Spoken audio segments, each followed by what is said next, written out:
killed everyone. Made labor expensive. Freaking rats. Gave them Fleas. No, it was a good thing for the most part. Ultimately, because it redefined the relationship between labor and lord. What? Everybody like dying and there being a shortage of labor? Exactly. The shortage of labor. I mean, there was a premium on wage. You have to pay people to keep them around because there's jobs everywhere. And not enough people to. Right. And a lot of people left the cities, right? So there was this redistribution of where people were. They weren't really attached to places. They were willing to move. And so whatever lord that they were able to get a good price from. So then people started having money, and that just changes the relationship, right? And then you go through, an era of plague and disillusion, and it's a huge crisis of faith at the time because the church couldn't stop the plague, it couldn't explain the plague, and because of how many people it killed and the fear, right? They just stopped burying people. They stopped using the rites and the practices and all of the holy ceremonies that were traditionally involved and deeply ingrained in people's lives. And so then they started to wonder, do we need this institution, right? And they started developing more and more private devotional practices and Christian mysticism. And so the church was losing its power. So you feel like the seeds to the Renaissance were planted during the Black Plague, or the results of it? Well, it all kind of happened around the same time. It's tough to talk about it because it's all happening intertwined all together. Yeah, which makes it difficult, especially with such a broad perspective as societal level attention. Right. Yeah. Because I'd rather talk about attention itself instead of forcing it through the funnel of this small period of time. Attention? Yeah, attention. Why don't we talk about profiling? We can talk about profiling. We can talk about attention. Because, profiling is dependent upon a narrow subset of what you could possibly pay attention to. Right. Right? Paying selective attention. Yeah. You're looking for a very small number of things. And then drawing broader conclusions based on those, based on patterns or your understanding or knowledge or etc. So how do we learn how to profile? How do we learn how to distinguish important things? Let's imagine a good profiling, right? Mm-hmm. There's a good profiling, there's a bad profiling. So good profiling, if we're trying to catch a criminal, say, then you have to find legitimate things that would point you in the direction of somebody who's nefarious, right?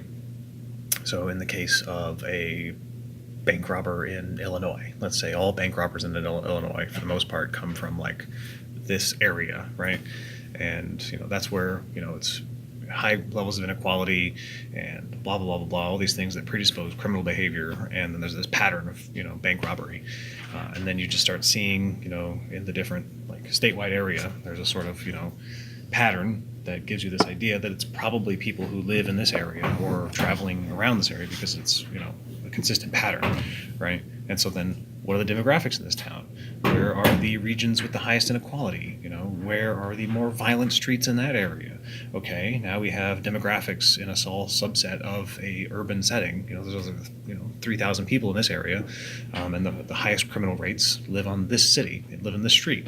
So we increase patrol rates in that area, and we start looking for people who are acting suspiciously, say, right? And if we have, there's 3 robbers, one's 6 foot and the other 2 are 5'10", right? Now we're looking for a trio, right, who have various, characteristics about them. They're driving a particular kind of car, or they have a particular pattern that they're exuding given camera things. These are how we figure out what we should be paying attention to, right? All of these different things to narrow the funnel of attention, so that we're not just haphazardly looking in every direction. Or in the bad sense of profiling, we don't just walk outside and point at some minority, right? Or somebody who we think has always been a criminal and they'll always be a criminal, and so we just decide we're going to throw that guy up, pretend he did it, make everybody feel good about it. So it's like a bad profiling. Right. Yeah. So, yeah.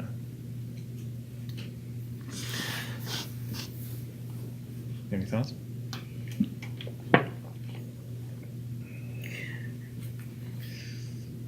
Well, yeah. Nothing coherent though, because I don't know. Yeah. I guess my profiling is useful, Your brain but does that. everything can be taken to a degree that is unhealthy. Sure. So, what the biggest challenge? So you can learn to identify patterns. You can learn to make associations and all that kind of stuff. Your brain does it automatically, and a lot of times. So you have that going for you, and then you can learn the cold hard facts, basically, that will assist you in piecing together disparate pieces of information. So, a big thing that Sherlock Holmes is, famous for is being able to take pieces of information that are seemingly unrelated and then put them together because of what he knows and what he's experienced and that kind of stuff. Sometimes to an unbelievable degree, or inhuman degree. But then I think about like Criminal Minds or Numbers or whatever, like shows like that, where it's based on taking that same concept of a bunch of unrelated ideas, and because of your experience and your knowledge of how criminals work and behave and your previous experience with them, you're able to do that better and better every single time, to a point where you can predict with accuracy basically what is going to happen or how it's going to go down, what they're wearing, et cetera, et cetera. The biggest problem I've always think that people really run into is you can dramatize it, but people have a hard time prioritizing the pertinent information over the superfluous, and that what do you pay attention to is the biggest question, because there's all this information coming in. You've got to figure out how to prioritize what is important and what is not.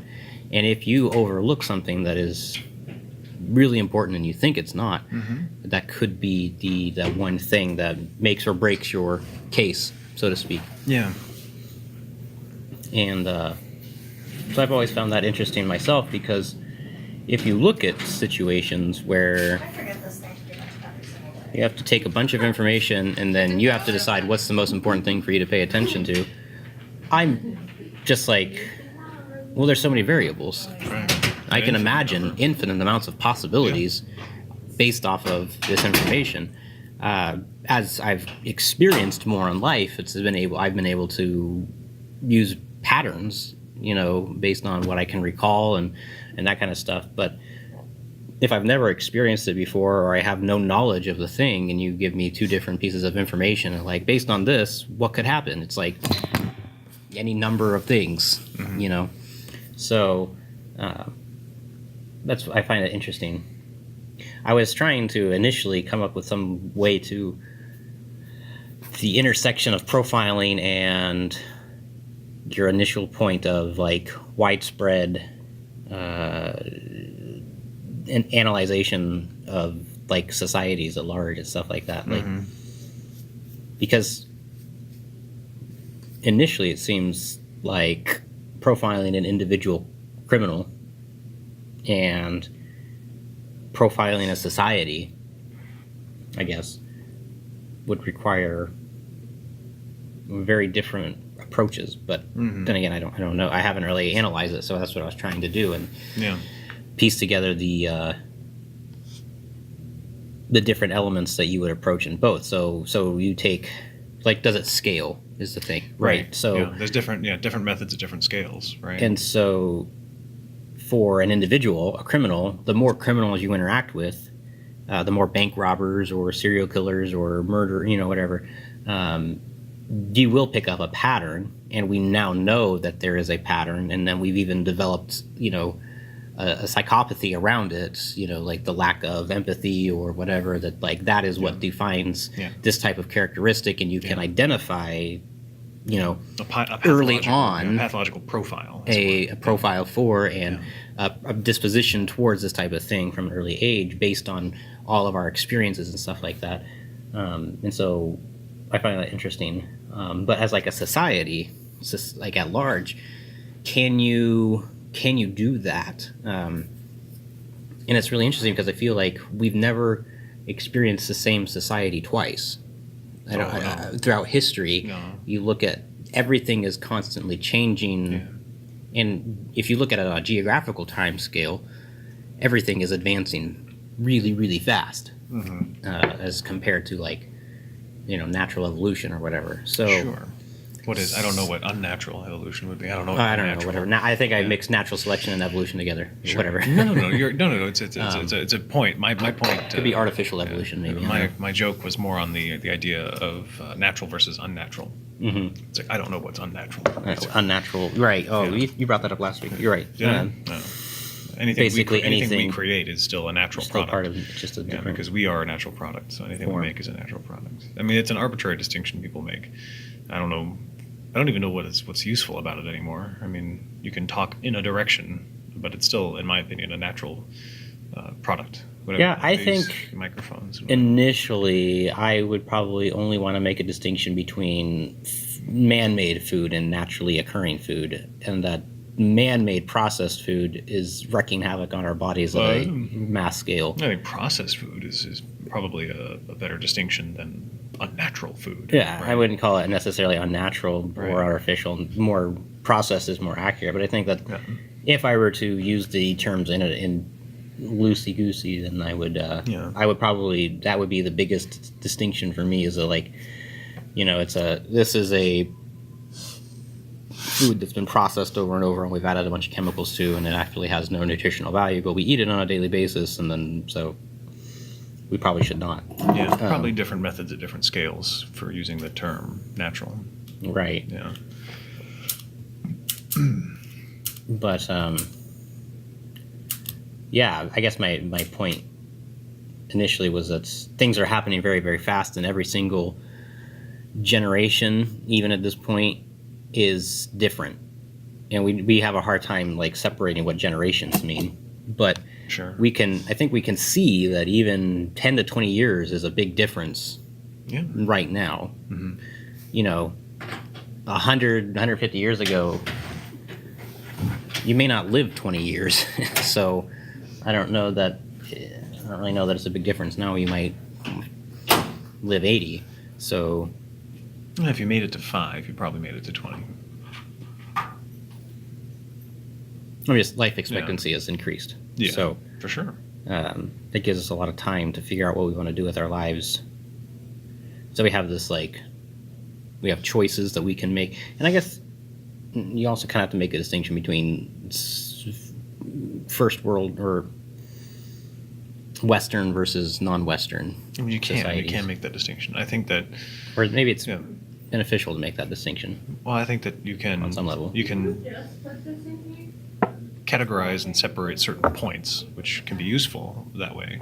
I think if we look at history, broadly speaking, I like to think about what are the things that when society pays attention to them at particular times, right?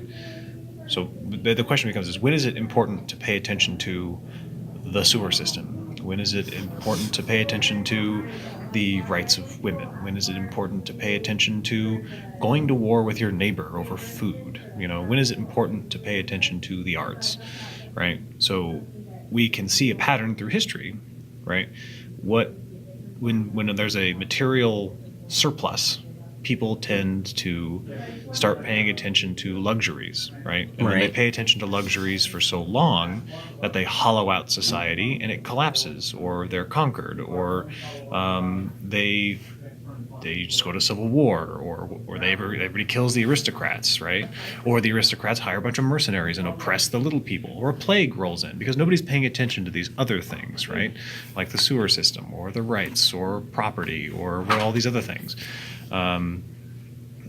So while Yeah. individual societies and cultures are not repeating necessarily, patterns do actually repeat throughout history, and we've been able to see that and document it.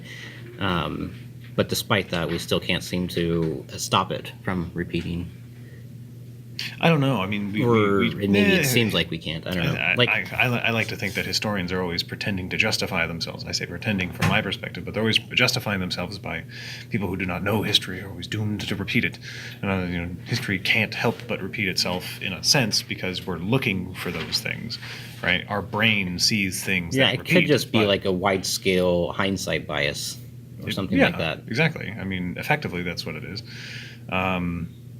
We're going to repeat cycles because cycles are always happening, right? We are in the middle of a recursive process, and creation, destruction, chaos, order, blah, blah, blah, blah, blah. This stuff just keeps happening. So, I mean, you found the pattern that we're involved in. Congratulations. I just think that it's going to be very difficult to predict how to prevent the next collapse, right? We'll do everything we can, right? A lot of people are spending way too much time on luxuries, or they're paying attention to the wrong kinds of problems. Some people are paying attention to better or lesser problems. We all have our own opinion of what the more important thing is. And that's part of the process of civilization. Everybody's running around paying attention to the thing they think is important, and that's where they invest themselves. And so to the extent that a majority of people are investing their attention on a particular subject, that's what I start watching. It's like, what is everybody paying attention to? Everybody seems to be paying attention to trans rights or immigration. Everybody's paying attention to this, that. What is everybody not paying attention to? What are the things that are probably important that nobody is paying attention to? What is everybody yelling about that they think everybody should be paying attention to, right? And so then there's this hierarchy of attention that we're paying to certain things. And those things that have more attention get more or less investment from us, right? So how much, technically speaking, I think about attention as leading to innovation, right? So we're thinking about how to increase, decrease, expand the complexity of all of these systems that we're paying attention to. So like, I think about it in a very biological sense, and because biology is a powerful system, and evolution is an incredible perspective.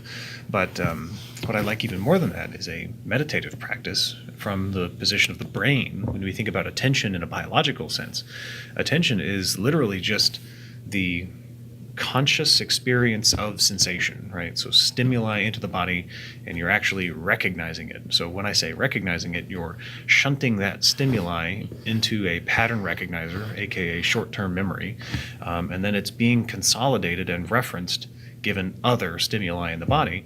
And insofar as you learn something, quote unquote, from your environment, then it gets shunted into long-term memory if you go back over that pattern at a later time. Or if your amygdala says, this is really scary or this is really important, through volitional systems, your emotions, then that sort of stuff gets patterned in really hard into your body. Right. And it becomes long-term memory. And so that's attention, right? And so Right. you can attend to these sensations in your pinky for a really long time, and eventually the space in your brain that your pinky occupies will get bigger through blood flow and neuronal development because you're paying attention to it. All you have to do is close your eyes, keep breathing, and feel your pinky. Mm-hmm. And that part of your brain will grow. Attention is literally growth, right, in your brain. So then whatever you think about, right, whatever conscious experience you're having, you are growing those thoughts in your brain all the time. Yeah. And so then I just extrapolate the brain out into a perception of society, because the brain is the most complex thing in the universe as far as we can tell. Not to toot my own horn, says the brain. So I think you're right. And then the biggest thing, though, the difficulty with trying to find the things that nobody's paying attention to is that, well, okay, so you can find a million things nobody's talking about or paying attention to. At what point can you extrapolate from various pieces of information the thing that is going to be the most important piece of information in an eventuality, basically? So are sewer systems in crisis? Well, I mean, in certain situations, we use way too much water. As individuals in this country, we are using exorbitant amounts of water on a relative basis to every other country on the planet. You know, so like I think we eat as the most- Americans, Yeah. or well, Production meat. You know, takes that's a a lot big of thing. I water. mean, but a lot of people talk about meat right now. That's a pretty There's a lot of culturally attention hot being topic. paid there. So you know, water scarcity is a big thing that I think that like people talk about it when there's a drought in California. Yeah. You know, but when it starts raining again, then we kind of stop talking about it. Yeah, It's people like are next idiots. summer Yeah. is going to be another drought. Yeah. Like it's not like that water just it's you know cycles and stuff like that. Very so like short attention spans. so and that's another thing, like the cycles, the news cycle, so to speak. It kind of like applies to a lot of things, like how you know how fast does a thing blow up on social media and the whole you know world's talking about it, so to like seemingly, and then in 90 minutes it's something else. You know, like how our attention spans also are not incredibly long anymore.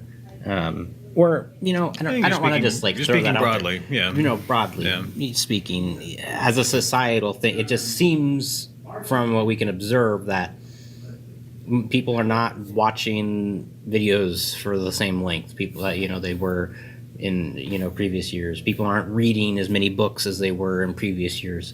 You know, like publishing trends and stuff like that. And so you can extrapolate from that like okay, people don't pay attention to one thing for as long, and that may not necessarily be negative per se. You know, we have a lot more to pay attention to, so we might just be splitting our attention among a million different things.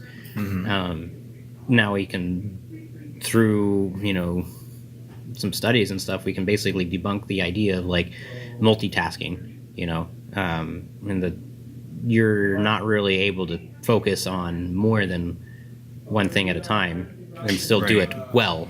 You Right. know, So- your attention is limited to one thing, and then some people you can train your brain to switch quickly. Right. That's And what you can that's what multitasking you can is, switch, technically speaking. You know, really, really fast, and you can Right. feel like you're doing two things at the same time. But when Right. you boil it all down, it's A B A B. You know, some Right. people It's about holding the frame of reference in right? like short-term memory and And stuff like that. yeah. So and then that's the thing is like so. Multitasking is a misunderstood thing for the most part. The ability to switch between tasks fluidly, right? And so like you're engaged in a task, and you have a conception of the entire task, and you understand the process that you have to engage in, and then suddenly you're distracted, and so then you have to jump over to this other task, and then so suddenly you have to assess this, and you see where it is in the process, and where you have to go, and what you have to do, and so you engage in that, and then you suddenly you know this is being taken over by somebody else. Okay, now you switch back, and then now your brain has to summon back that entire process that you had before, so you just jump back. There is no engaged in many things all at the same time. Right. That just doesn't work. That's just a disaster. But it's the ability to fluidly switch back and to recall the whole process, where you were and what process you need to re-engage in. The ability to summon back that whole process and then fluidly travel between multiple processes. That's multitasking, and that's what women are better at, typically speaking. Right. Yeah. Well, and then it comes down to your ability to recall and process and act on the information in your short-term memory, and how much can you store there before Right. it gets to a point where you have to stop and think really hard to get it back, right? Can you hold lots of information in your short-term memory so that you can switch between disparate tasks Right. back and forth pretty easily?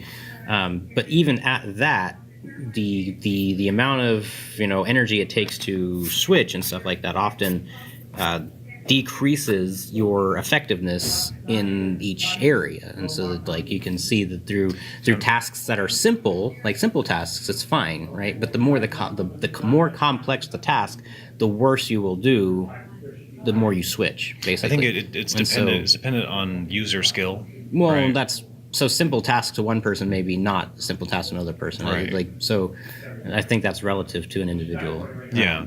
So I mean, like but if, a like, some- highly complex task always requires more attention. I mean, Right. That's always true. I think that there is a inertia to attention, right? Right. That carries. One psychologist person. called it flow. And Christian Mihaly, yes, the flow states, but that's something slightly different. It's a larger process, but I see technically what you're getting at, which is like getting kind of caught in the flow, as it were, as you want to keep attending to this thing, right? It's a positive. You're positively engaged in the process of your attention. What you said, inertia, that felt like the same sort of thing. Yeah, Like when you I start kinda- on a topic and you Yeah. give it the focus and attention that it deserves, and you don't allow distractions, you're almost always probably going to So be more yeah. effective at that one Yeah. thing than trying to do 10 things.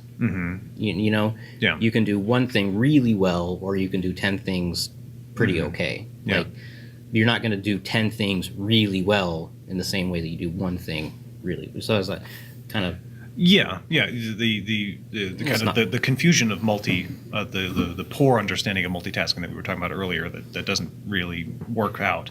But yeah, the ability to fluidly switch between tasks, and so then there's the inability to fluidly switch between tasks is caused by one's either inattentiveness, so it's a sort of ADD sort of thing. You just can't maintain focus, and you're not very rewarded by it. So I mean, that's the whole idea. So they give them serotonin or dopamine, various supplements and medications of certain kinds to change brain chemistry to make the process of attending to a subject of experience more rewarding, so that they can have sustained attention, right?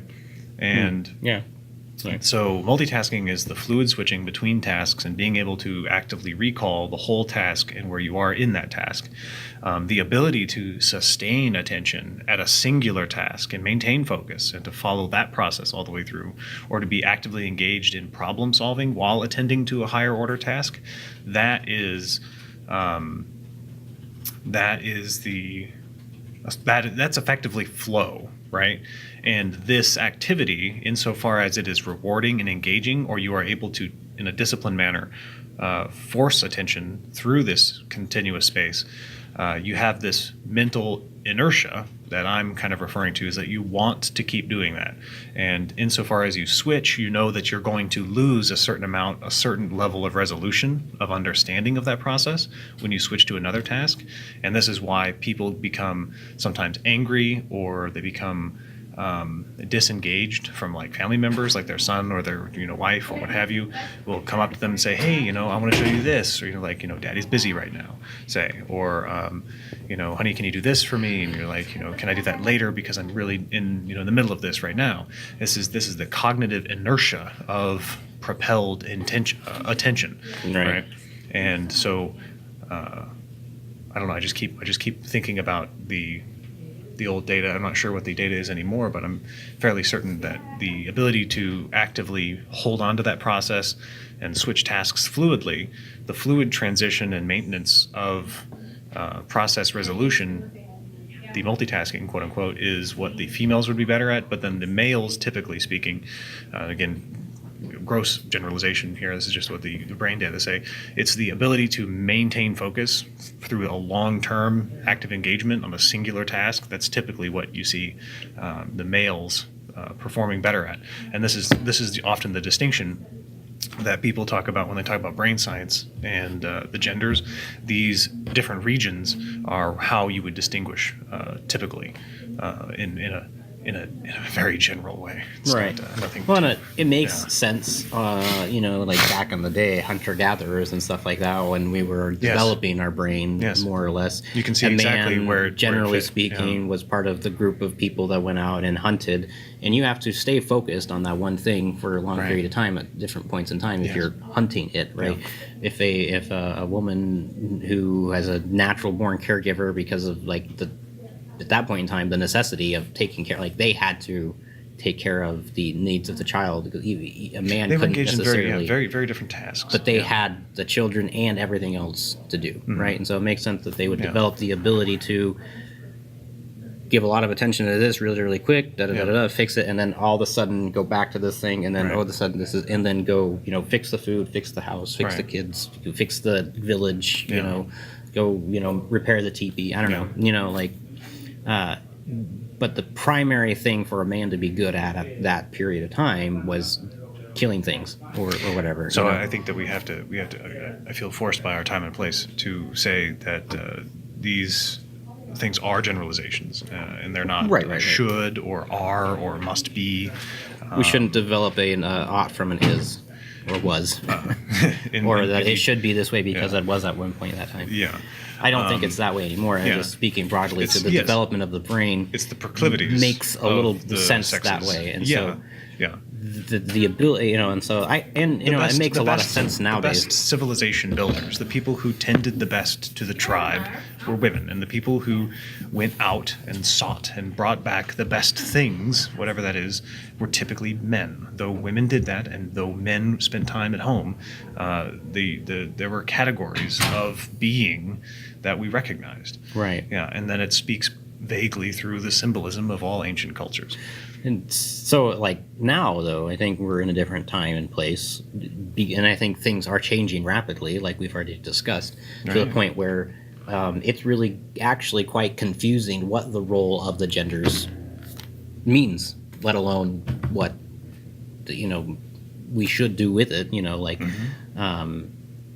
Because I think what you had mentioned, like when you don't have to focus so much on the gritty reality of just surviving to the next day, you're free to expand your attention to Right. other things. And relatively speaking, the American culture is very well off.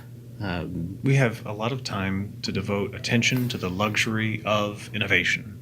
Right. That's what we have. And we've probably had that, I mean, for a little while, it's to a point now where like the very well off, it's like, what do they give their attention to? And it's like, you just keep developing, or do you kind of just fall into this like we're gonna restructure society Well, because we can. But let's bring it down a little bit, Dan. What do you pay attention to as someone who is very well off? How can I be more well off so that I can spend more time with my family? So, let's think about that. How do I gather yet more resources so that I can spend more time with my family? Yeah. So how Right. can I gather the correct resources that will then continue to make the resources so that I no longer have to make those resources, right? So how do I? So how do not I- necessarily yeah, more, but right. self-sustaining. How do I export the labor of resource gathering, Right. so that I can spend more time To where I can survive off of what I'm Mm-hmm. making more passively, so that my active attention can go towards what I believe is a bigger contribution to society, and that is training and like disciplining children Mm-hmm. that are like intelligent and critical thinkers and stuff like that. Because I think that the presence of another human being is going to do far more for their development than just like the school system or what have you, what other influences on their lives. Mm-hmm. I don't think there's any replacement for a mother and father just Right. yet. Yeah. Maybe we'll figure that out one day. But I certainly don't think so. But So, I guess- it'd be tough. I mean, not in our lifetime. I don't suspect. I think that I am. Yeah, I mean, I'm not like rich, obviously. Yeah, you are. Um, I disagree. You're talking to a- relatively speaking. Look at where we are. We're not. We're pretty opulent, my friend. There's a camera looking at us. We're talking to a microphone. We're under fluorescent lights in a perfectly safe environment. It's all relative. It is relative, but I mean, this is the thing. Is like Relative to the rest of the world, yes. I'm talking about the species at the scale of the planet. Then that's what yes, I'm talking about. living off of That's- thousands and of that's- times more than most of And the that's planet. what I'm talking about. A day. I waste money on superfluous things that could Yeah. feed people for days. Isn't it incredible? What a gift that your grandparents and their grandparents and your ancestors gave us all, right? This is the opulence of human society. Right. And Yes. all I can think about is like, how can I do it better so that my kids can do it better? Right, and that's exactly what your parents thought. And Right. that's what their parents thought. And that's what their parents thought. So it sounds like this might be something worth paying attention to if we want the sort of thing that allows us to keep doing that. But like I don't know. I feel like there's a cultural shift where it's the attention isn't that. It's like there's a big cultural discussion about let's try something else. Yeah. Well, that I mean, and this is where you have to yeah. Go has ahead. not really ever me.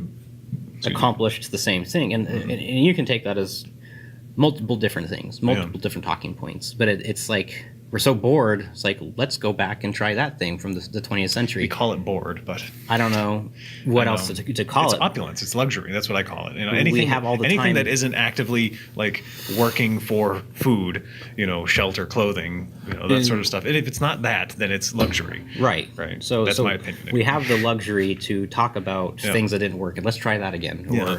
or something else. To, you know, put a different spin on it, but it's basically the same thing.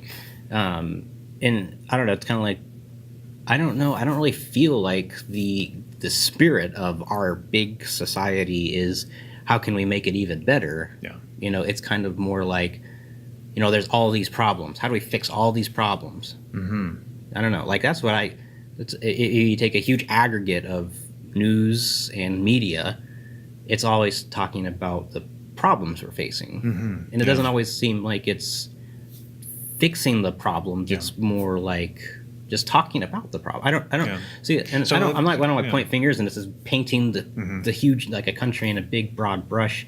But that's just like my personal perspective. I don't feel like I meet a lot of people Yeah. that are as obsessed with forward movement as they are with past Analysis. issues Yeah. or current or past issues and analyzing them Yeah. and then kind of like assigning, you know, blame or coming up with some sort of new thing. It's like, well, we have a system that, yes, it's not perfect, but that's the point of Right. like making it better, Yeah. right? You know, and it Yeah. takes lots of time and stuff like that, and so yeah, I don't know, and it's really hard not to be like specific and stuff. Yeah. But It sounds to me, from what you said, right, that you see a world where there's a lot of people who are spending a lot of time luxuriating in the analysis of the past, right? Because they're trying to figure out a way to innovate for the future, right? Ultimately, that's what I hope I would hope come so. of it. And I think that there's infinitely more ways to do it wrong than there are in the infinite number of ways to do it right. Right, and so then we can have our opinions about where that is, but addressing the constantly talking about bad things, and that's what we usually hear in the news media and whatnot. Let's jump back to the biological rendering that we had about attention and how it feeds your brain, right? So wherever your attention goes, you're feeding your brain. So let's talk about society and how it kind of looks like a brain in the same way. Whoever you pay attention to, is going to influence that part of your they're going brain. to influence you. And if you're paying attention to them and they pay attention to you and you pay attention to one another, you're starting to build a relationship. Yeah. Right. So you grow each other. And right? I see so- I see where this is going. Yeah, I want to know yeah. though. I want a society or I want a group of people that I can engage with that are focused on the things that I want to focus on. Yeah. But when I go and look for those people, I don't find them, and I get frustrated because I keep running into this new, not new, it's not new at all, but like I keep running into that, like the negativity cycle. You know, like if we keep just sitting on the negative, we're never gonna. You're not looking at the positive things that Yeah. are being done every day. Yeah. You know, Coke put out a commercial a couple years ago. It was like, you know, positive acts caught on camera.